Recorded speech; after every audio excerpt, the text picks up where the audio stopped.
Friends, welcome back to my YouTube channel Achus world. അതെ, രാവിലെ എണീറ്റ് ചായ കുടിക്കാൻ സിറ്റൗട്ടിൽ വന്നിരിക്കണം മുമ്പുള്ള അവസ്ഥയാണ്. നല്ല മഴ, കാറ്റും മഴയും. മഴ ഇന്ന് ഫുള്ള് മഴ തന്നെയായിരുന്നു. ഒരു കുറവും വന്നിട്ടില്ല. നല്ല കാറ്റും മഴയാണ്. എന്താ പറയുക, എന്താ ചെയ്യാനൊന്നും അറിയില്ല. നാളെ എന്താന്ന് പോലും അറിയാതെയുള്ള ജീവിതം. എന്ത് ചെയ്യും? ഇവിടെ വെള്ളവും കാര്യങ്ങളും, കാറ്റോട് നല്ല കാറ്റും മഴയും. അങ്ങനെ ഈ സൈഡിൽ ഇരുന്ന് നോക്കുമ്പോഴാണ് ടെറസിൻ്റെ മുകളിലത്തെ വെള്ളം താഴേക്ക് വരാനായിട്ട്, മുകളിൽ നിന്ന് വെള്ളം താഴേക്ക് വരാനായിട്ട് ഒരു സംഭവമില്ലേ, അതിൽ 2 പൈപ്പ് നമ്മൾ പുറത്തിട്ടുണ്ട്. അതിൽ ഒരു പൈപ്പിൽ നിന്ന് വെള്ളം വരുന്നില്ല. അയ്യോ, എന്തോ പറ്റിയിട്ടുണ്ട് എന്ന് പറഞ്ഞാൽ അങ്ങനെ ഓടിപ്പാഞ്ഞ് മുകളിൽ വന്ന് നോക്കുകയാണ്. അതായത് ഇങ്ങനെ ഇലയൊക്കെ വീണിട്ടേ, അപ്പുറത്തെ മരത്തിലേക്ക് ഇല വീണിട്ട് അതിങ്ങനെ അടഞ്ഞു നിൽക്കുകയാണ്. അതുകൊണ്ടാണ് അതിൽ നിന്ന് വെള്ളം വരാത്തത്. അപ്പോൾ പിന്നെ ഏട്ടൻ അതൊക്കെ ഒന്ന് കുത്തിവിട്ട് അപ്പോൾ ഇങ്ങനെ മുകളിൽ നിന്ന് നോക്കണം. മുകളിലും ഇങ്ങനെ ഉപയോഗമില്ലല്ലോ, നമ്മളെപ്പോഴും വരുമൊന്നും ചെയ്യാതെ. ഇപ്പുറത്തൊക്കെ ഫുള്ള് വെള്ളം, നമ്മുടെ ഫ്രണ്ടിൽ ഈ വെള്ളമാണ് നമ്മുടെ ഫ്രണ്ടിലേക്കായിട്ട് വരുന്നത്. അപ്പോൾ ഇനിയും ഇങ്ങനെ അടയാനുള്ള സാധ്യതകളുണ്ടോ എന്നൊക്കെ നോക്കിക്കൊണ്ടിരിക്കണം. അങ്ങനെ വലിയതൊന്നുമില്ല. ഞാൻ എപ്പോഴും ക്ലീൻ ചെയ്ത് വെക്കാറുണ്ട്, ഇടയ്ക്ക് വന്ന് ക്ലീൻ ചെയ്യാറുണ്ട്. വേനൽക്കാലത്ത് നമ്മൾ, ഇത് പഴയ ബെഡാണ്, വേനൽക്കാലത്ത് നമ്മൾ ടെറസിൻ്റെ മുകളിൽ ചൂട് കാരണം വന്ന് കിടക്കും. അത് ഇങ്ങനെ കേട് വന്നിട്ടാണ് ഇവിടെ കൊണ്ടിട്ടത്. ഇപ്പോൾ വെള്ളമൊക്കെ കുടിച്ചിട്ട് ഇതല്ലേ, എന്താ പറയുക, ബെഡിൻ്റെ അതൊക്കെ നല്ല ബുഫിയായി ഭൂരി പോലെ വന്നിട്ടുണ്ട്. അപ്പോൾ മുകളിൽ കണ്ടില്ലേ, ഞങ്ങളുടെ കുഞ്ഞു നാട്ടിൻപുറവും നാടും ചുറ്റും കണ്ടോ. ഞാൻ അപ്പുറത്തെ വെള്ളം കാണിച്ചു തന്നില്ലേ, അതിതാ ഫുള്ള് നമ്മുടെ ഫ്രണ്ടിലൊക്കെ. കുറച്ചും കൂടെ കഴിഞ്ഞാൽ നമ്മുടെ മുറ്റത്തൊക്കെ വെള്ളത്തിനുള്ള സാധ്യതകൾ.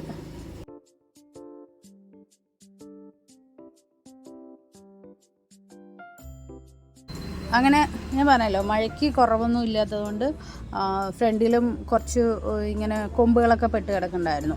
അപ്പോൾ ഏട്ടൻ അതൊക്കെ ഒന്ന് വരിക്കുട്ടിയും ഞാനൊന്ന് പറഞ്ഞിട്ട് പോയിട്ടുണ്ട്. അവിടെ എന്തൊക്കെയോ ഉണ്ട് എന്ന് പറയുകയാണ്. ഇങ്ങനെ വെള്ളത്തിലേ തവളയും കാര്യങ്ങളൊക്കെ ആയിട്ട്. അപ്പോൾ വേറെ വഴിയില്ല, ഇങ്ങനെ വെള്ളത്തിൽ ചവിട്ടിയിട്ട് തന്നെ നമുക്ക് അപ്പുറം കിടക്കണം. അപ്പുറത്തെ ഗേറ്റിൽ കൂടെ പോകും. അപ്പുറത്തും കുറച്ചൊക്കെ വെള്ളമായിട്ടുണ്ട്. അപ്പോൾ ഏട്ടൻ അതൊക്കെ ഒന്ന് ഒരു വടിയൊക്കെ എടുത്തിട്ട് വന്നിട്ട് ആ കോലൊക്കെ ഒന്ന് മാറ്റിയിട്ട്, ഇല്ലെങ്കിൽ അവിടെയൊക്കെ സ്മെല്ലായിട്ടേ അതൊക്കെ ഇങ്ങനെ വെള്ളത്തിൽ തന്നെ കിടന്ന് ഇലയൊക്കെ ആയിട്ട് അളിഞ്ഞ സ്മെല്ലൊക്കെ വരുമല്ലോ. അപ്പോൾ അതിന് വേണ്ടിയിട്ട് ഏട്ടനൊരു കോലെടുത്തിട്ട് വന്നിട്ട് അതൊക്കെ മാറ്റണം. എന്നിട്ട് ഞാൻ ഇതിനെ ഓട്ടി കയറ്റിയതാണ്. കയറുള്ളിലേക്ക് കയറില്ല. എന്നിട്ട് വേണം ബ്രേക്ക്ഫാസ്റ്റ് ഉണ്ടാക്കാൻ. രാവിലെ എണീറ്റ പാടെയുള്ള പരിപാടികളൊക്കെ ആണല്ലോ. പിന്നെ ബ്രേക്ക്ഫാസ്റ്റിന് പുട്ടുണ്ടാക്കാമെന്ന് വിചാരിച്ചു. കടലക്കറി ഉണ്ടാക്കിയിട്ടുണ്ടായിരുന്നു.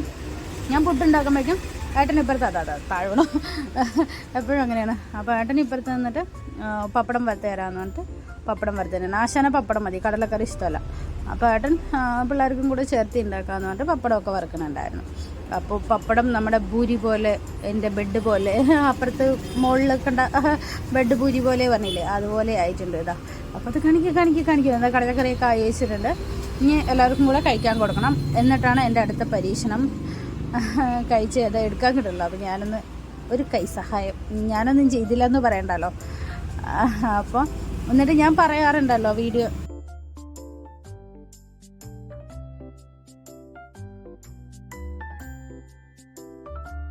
അതായത് കേക്ക് ഉണ്ടാക്കി എന്നൊക്കെ പറയട്ടല്ലേ കേട്ടിട്ടുള്ളൂ. അപ്പോൾ ഉണ്ടാക്കിയത് എങ്ങനെയാണെന്ന് കണ്ടിട്ടില്ലല്ലോ. റെസിപ്പീസൊന്നുമില്ല, ഇങ്ങനെയാണ് ഞാൻ ട്രൈ ചെയ്ത് നോക്കിയത്. എൻ്റെ പാത്രം എങ്ങനെയാണ് കഴുകുമ്പോൾ ഞാൻ കാണിച്ചു തന്നല്ലോ.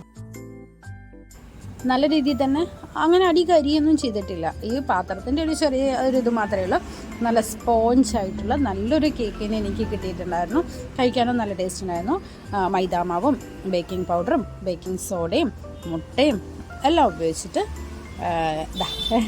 എനിക്ക് അറിയാവുന്ന രീതിയിൽ ഞാൻ മിക്സിയിൽ വിപ്പ് ചെയ്തിട്ട് തന്നെയാണ് ഉണ്ടാക്കിയത്. അല്ലാതെ വേറെ അങ്ങനെയൊന്നുമല്ല, മിക്സിയിൽ തന്നെയാണ് കറക്കിയിട്ട് കേക്ക് ഉണ്ടാക്കിയത്.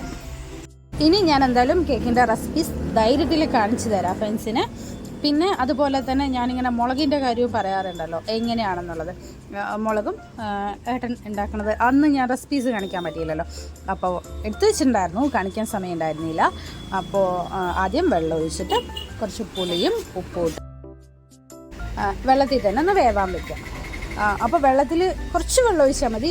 എൻ്റെ കുറച്ച് വെള്ളം കൂടുതലായി വെന്തതിന് ശേഷം പിന്നെ അതിനുശേഷം ഞാൻ ആ വെള്ളം ഒന്ന് മാറ്റിയിട്ട് പിന്നെ എണ്ണ ഒഴിച്ചിട്ട് ആ മുളകിന് ഇന്ന് ഉണ്ടമുളകാണ്, അല്ലാതെ നമ്മുടെ നോർമൽ സാദാ മുളക്, ചീനിമുളക്, എന്ത് പച്ചമുളകാണെങ്കിലും നമുക്ക് ഇങ്ങനെ ചെയ്തെടുക്കാം. എന്നിട്ട് എണ്ണയിൽ നന്നായി ഒന്ന് മുരിച്ചെടുത്ത് കഴിഞ്ഞാൽ ആഹാ, ചോറ് എങ്ങനെയാ ഇറങ്ങി പോകാമെന്ന് തന്നെ അറിയില്ല. അപ്പോൾ താങ്ക് യു ഫ്രണ്ട്സ്. വീഡിയോ കണ്ട് ഇഷ്ടപ്പെടുകയാണെങ്കിൽ ലൈക്ക്, ഷെയർ, സബ്സ്ക്രൈബ്.